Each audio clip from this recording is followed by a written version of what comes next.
Ladies and gentlemen, welcome to a UWE exclusive interview. Jack Thomas here live, and this is an actual live stream here. And as you remember, the last time I was here, I was interviewing none other than the HNIC Brother Cameron Jackson.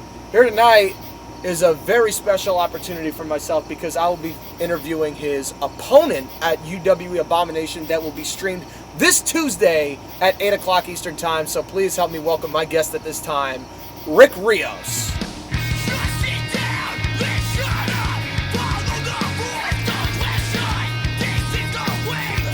Mr. Rios, thank you very much for this exclusive interview. It's me, the man who's gonna take a shit and bury the CJE. Yes, Rick Rios here. How's it going, Jack? That was quite an introduction there, Rios. I've been practicing. Well, let's just, everybody wants to know some answers, so let me ask the first question.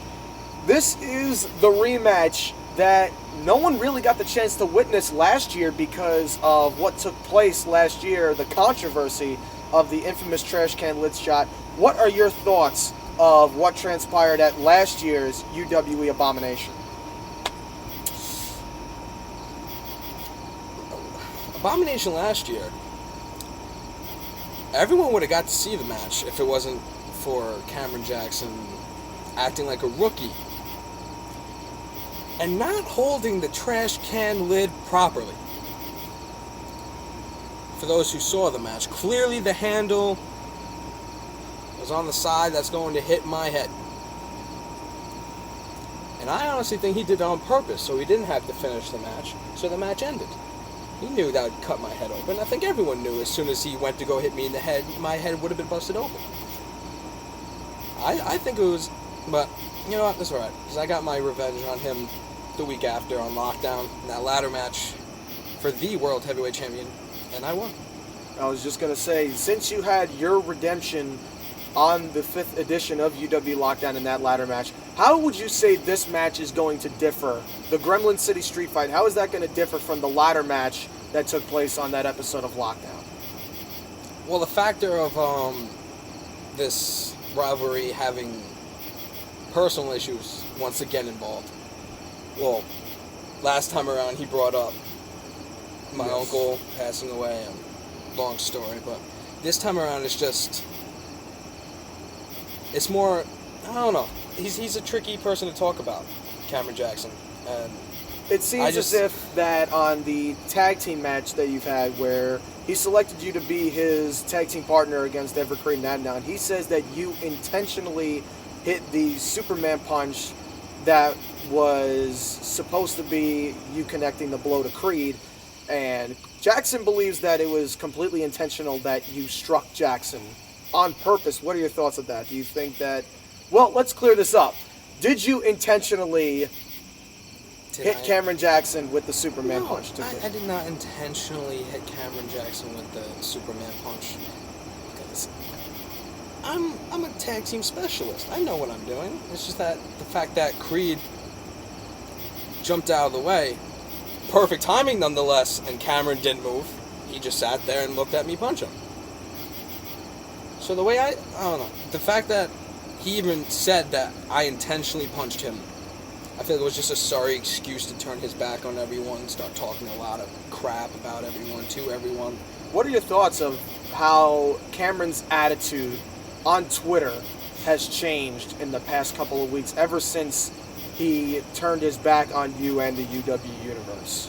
Well, he went from a person just about anyone who could go to for advice or someone to look up to. He knows everyone pretty much. So of all people to think to be the one keeping everything together in one place, but just now what he's doing, like just calling people assholes, bowl cut head, I don't even know. He's very. It was all together. It was a sad excuse for him to just turn his back on everyone and just act like a dick. Just, I don't see it in him. It's just a class act, you know?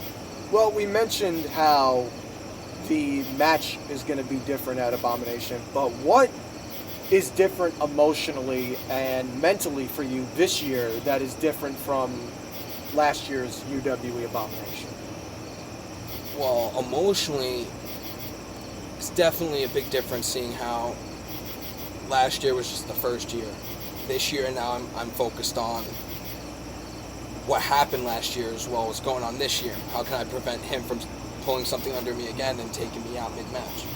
So, and yes, this time around it's not for the championship, but it's definitely a lot more personal this time around. And I don't think it's just like who to decide like who's the best. I feel like who could just beat the crap out of each other the most. And I feel like that's what he's going for. Everybody is considering this to be the biggest rematch in backyard wrestling. And now, the fact is that you guys have been granted to go on fine. You are the final act. You guys are going on last. It is the ultimate match that is going to take place at Abomination. Since last year, it was for the UWE World Heavyweight Championship, and this year, it's just Rick Rios versus Cameron Jackson. Would you say that last year it was more so to make a name for yourself, and then this year it's to say that this is personal? Exactly. And Cameron Jackson knows I've been telling him all over Twitter. He's worrying about everyone else, and I specifically tell him every time, you should be a lot more worried and focused on this match with me at Abomination than some kid on Twitter bitching about some awards or best in the yard. And I think that's why he's going to come up short. He's worrying about a whole bunch of different things, but I'm focused on Abomination. I'm focused on Cameron Jackson. I've been doing my homework. I've been watching previous shows, studying. Yeah, absolutely. Well, let's take actually a small little intermission here. We talked about Abomination. Let's talk a little bit about the rest of the community. You were one of the biggest names in UWE that actually wasn't at Best in the Yard, the very first Best in the Yard, one of the major crossover events. What is your thoughts about Best in the Yard 2? Because there's been a lot of speculation of how you are now going to be present at next year's Best in the Yard. Is there any thoughts on you being in the first... for the first time we are seeing Rick Rios outside of the UWE arena. Now we're going to see Rick Rios in another landscape, in another setting. What are your thoughts of how Best in the Yard 2 is going to differ from everything you've done so far here in the UWE? Well, I haven't really heard much about Best in the Yard 2, so I don't really know anything for sure. But if I were to be invited and go down for Best in the Yard, I feel like it would bring out a whole different side of Rick Rios, seeing how my comfort zone is here, Underground Wrestling Entertainment. Now, if I were to go to Best in the Yard and have all these different people, all these different wrestlers for different leagues, that's only going to want to make me upper the ante, bring more than I got, go harder than I've ever gone, just all out. Like, absolutely. If there was anybody that you would want to face at Best in the Yard 2, first off, is there anybody that you have in mind? And if so, who would you say you would want to face at Best in the Yard 2? Because this is a good opportunity for you to get your name out. If there is anybody that you would like to select to face at Best in the Yard 2, who's really caught your mind outside of the UWE? I mean, there's definitely a few people who have caught my eye in different leagues, but I can't really say I would be able to pick one in particular. So, I'm gonna have to wait until everything plans out more to see who is actually willing to go against Rick Rios at Best in the Yard. Absolutely. Because there's gonna be a lot of brutality in that. If you feel that you are victorious at UWE Abomination, do you think that more names are going to be calling you out, I should say? Are there going to be other superstars looking at the name Rick Rios? Not as much of Cameron Jackson. Now they're going to be noticing, maybe Cameron's not the person we should call out. Maybe we should be calling out Rick Rios, and maybe, just maybe, Rick Rios may be featured in the main event of Best in the Yard 2. Maybe he may be in the most star-studded rivalry in Best in the Yard 2. Do you think Abomination will alter whether whoever calls you out? Do you think it'll be increased if you are victorious at Abomination? I'd like to say so, because that's another point of why I actually want to face Cameron Jackson at Abomination, because he's such a big name in this community. But I just want to prove to everyone watching, like, not in a bad way, I just want to let everyone know, it's like, I am better than Cameron Jackson. I am a bit bigger threat than Cameron Jackson, and people hope to show you guys that I'm not lying about that. It's a serious deal, you know. Once I get in that ring, it's just all I focus on is hurt. Not hurt, but wrestling is just brutal as it is. And just my style of fight, you know. You look to conquer this. Absolutely. Now, you have named your finishing maneuver. It was formerly known as the Rios rotation device. It is now known as the New Age takeout. Yes. And that is paying homage to your former tag team at NATO. Absolutely. Well, this is the question. Have you heard from your former tag team partner, Nick Somas, as of late? And would he be interested in ever making a return to the UWE, since he would have access to the loophole as well of Nick Somas not being fired, but NATO being fired? Would Nick Somas, have you been in contact with Nick Somas? Oh, yeah, most definitely I've been in contact with Nick Somas. Yeah, that's my partner right there, you know? I mean, we got fired, everything went downhill for us, but we still kept it close. We talked about everything. After I made my return, we talked about that. He's pretty much the one who pointed out to me that loophole. Absolutely. So, and for me personally, it's shocking that he hasn't come back, because it's the same loophole, you know? I feel, if anything, Everett Creed would be a big reason, and he would be very on top of that. However, this is the next question I was going to get to. What are your thoughts now that Creed is not the only man with the most say? Now Dirty DeChico has taken on the role of management as well. What are your thoughts of how Dirty DeChico has made his return and now has bought a majority of UW shares and now has management over Underground Wrestling Entertainment? I've been in the ring with DeChico a couple times, had a couple good matches, and the way he looks at wrestling, like how he would, like, business-wise, I feel like it's an amazing opportunity for him right now in this league. Seeing how, one, I still hate Everett Creed's guts. Like, Absolutely. So pretty much anyone to run the league is better in my book. But Antonio, he has that heart, he has that passion, he has that mind focus to make us better, not just all of us, like as like a little helping hand making matches happen, you know? Well, actually, it's a good thing you mentioned Everett Creed, because it feels like once you made your return, your primary focus was Everett Creed. Absolutely. You know, seek revenge against the man that put you and your former tag team partner, your best friend, out of a job. Yep. You know, multiple times, just trying to get under NATO's skin. So now, with everything, I still feel there's an unwritten conclusion. Oh, absolutely. That tension is still there. There's a lot of focus right now going on Cameron Jackson. Absolutely. Well, once I'm done with Cameron Jackson, I'm sure everyone watching this knows I'm going straight for Everett Creed right after. Yeah. Because my beef with him is just far from over. I could definitely tell.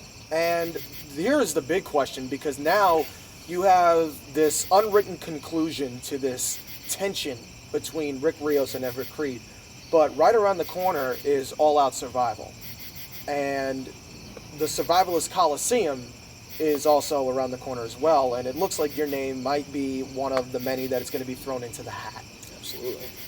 You go into All Out Survival in the Survivalist Coliseum, and that all is about gaining an opportunity to compete in the main event of Ultimate Redemption. And you've been there.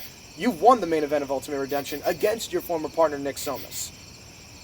The only difference this time is that you would be going in as the challenger. Absolutely. And your mission would be to be victorious in the Coliseum. My question is that anger and that tension built with Creed going to somehow in some way get in the way of what is your primary focus for the future? For the future, well, I know how important this match is because, that's how Somas got his opportunity against me at Redemption. And the way he won last year, that was left me speechless. Wire to wire. Yeah, I mean, I came out, and then everything started from there.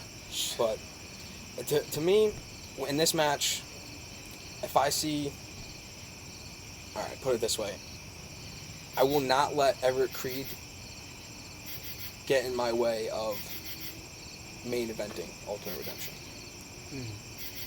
Because Everett Creed's not going anywhere. Right after Redemption, I'll find him back here somewhere. But Redemption only comes once a year. So, with that being said, TJ Sakara and Anonymous are going to compete for the UW World Heavyweight Championship in a ladder match. What would be your word of advice to both Sakara and Anonymous as well? Advice? Well, I can't really give advice to TJ. I mean, matters in a ladder match, so he's going to have to work something out there. But he's been my friend for a long time. We've been wrestling for the past 7 years, believe it or not. And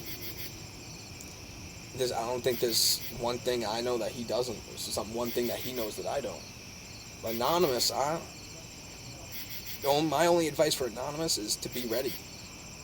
Because TJ definitely has that brawling instinct as well as me.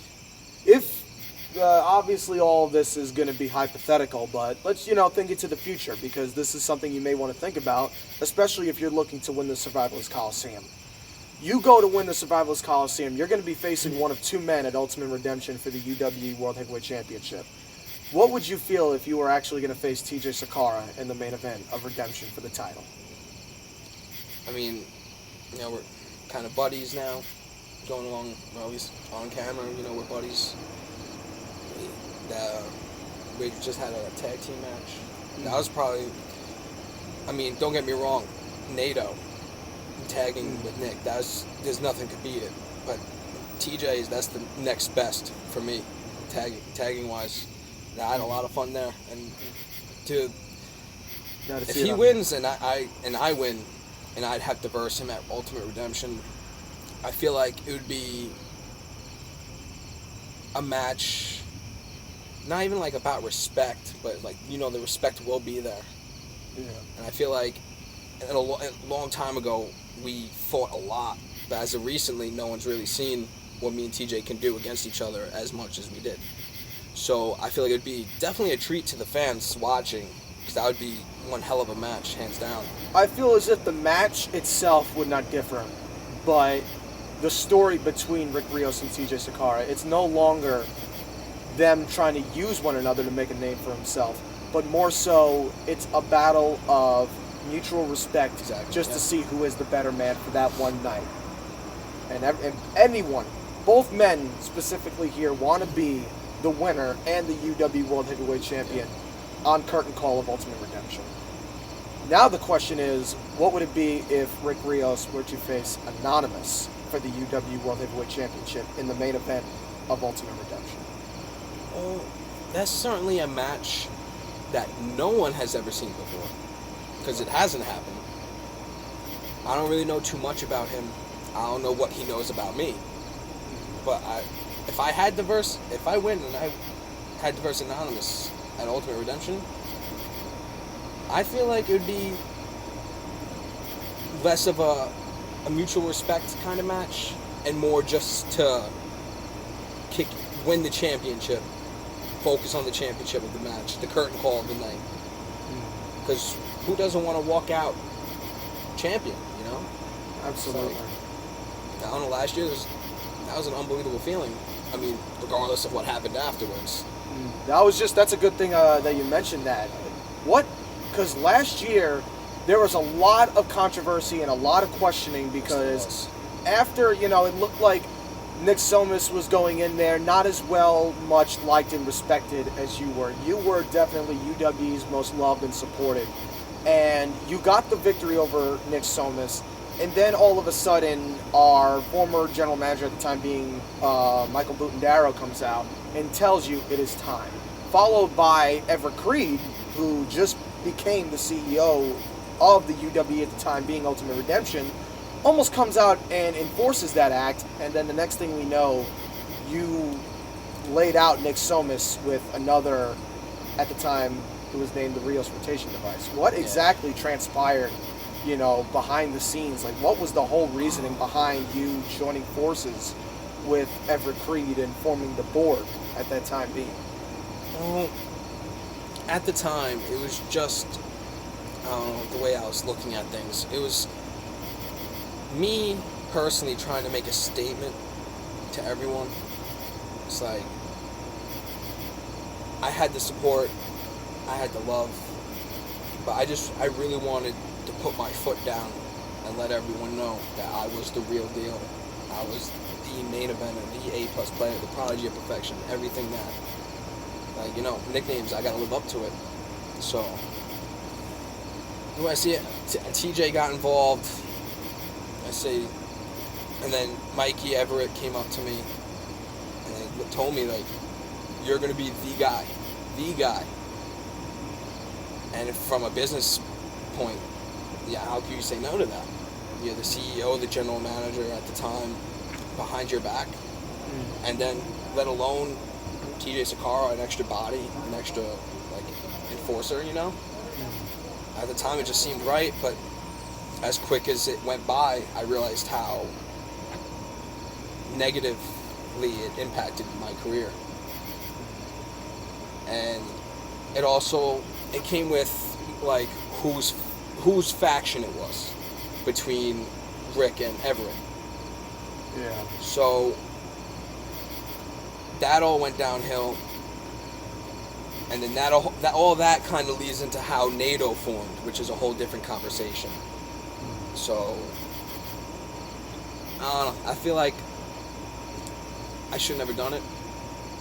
Because if you think about it, I could have held that championship a lot longer than I did if I didn't put myself in that position to rely on a general manager or a CEO whenever things go bad. Yeah. Well, let's look at the situation now. You have this Tuesday night, 8 o'clock p.m. Eastern Time on the UWHD channel. Abomination is going to be streamed. Tuesdays. UW Abomination. In the main event, it's going to be Rick Rios versus Cameron Jackson. Might I say that, which is an honor to be main event. Seeing how we weren't even scheduled for a main event. Just that, how shit worked out. We were granted that spot. That's the UW board of directors, including, ironically, Everett Creed, agreed to having Rick Rios and Cameron Jackson being the ultimate act at UW Abomination. But the biggest difference is that it's not going to be for the UW World Heavyweight Championship, and it's not a ladder match. It is a match that is synonymous with Cameron Jackson. It is a Gremlin City street fight. So my final question is, what is your game plan for going into a match that completely favors your opponent, Cameron Jackson? I wouldn't necessarily say favors Cameron Jackson, because, it's gonna be a street fight. And I say it's a street fight because just because he puts Gremlin City in front of it doesn't automatically make it in favor of Cameron Jackson. Personally, I think in a street fight, mentality-wise, I have what it takes to win that match. Cameron, he's a very technical, he's smart, he's more of a technical guy. Me, I'd rather pick up a bar, smash it over someone's head. For instance, maybe I might even take out the trash can lid come Abomination. Get a little revenge myself. Because I can get technical too, but there's just brawling, like a fight. That's what pumps me up. So if anything, I'd say it's not as much as in his favor, maybe more in the middle. Because we both he can obviously fight in a street fight. He can be dirty as well. But when it comes to this match, I just feel like Cameron Jackson is not ready for the storm that's brewing above him. Because he's taking it more of a joke than he should. So come Abomination, it's all out, get out. Absolutely. You know, is there any final thoughts that you want to say to the people watching this live stream right now? Is there any final thoughts you want to say to them? Well, I hope you enjoyed it. Other than that, I think I'm out. Yeah, I think I'm out Rick, for tonight. Rick, thank you very much Thank for you this for having me, exclusive Jack. interview. And anytime. Looks like the lights worked on us the full time. I don't know. Maybe lights in your favor. So, UWE Abomination, check it out. Live this Tuesday night on this UWHD channel, 8 o'clock Eastern Time, 7 Central, 6 Mountain, 5 Pacific, 1 a.m. in Europe, 8 a.m. in Australia. And if you're in China, go to bed. Good night. This is Jack Thomas signing out.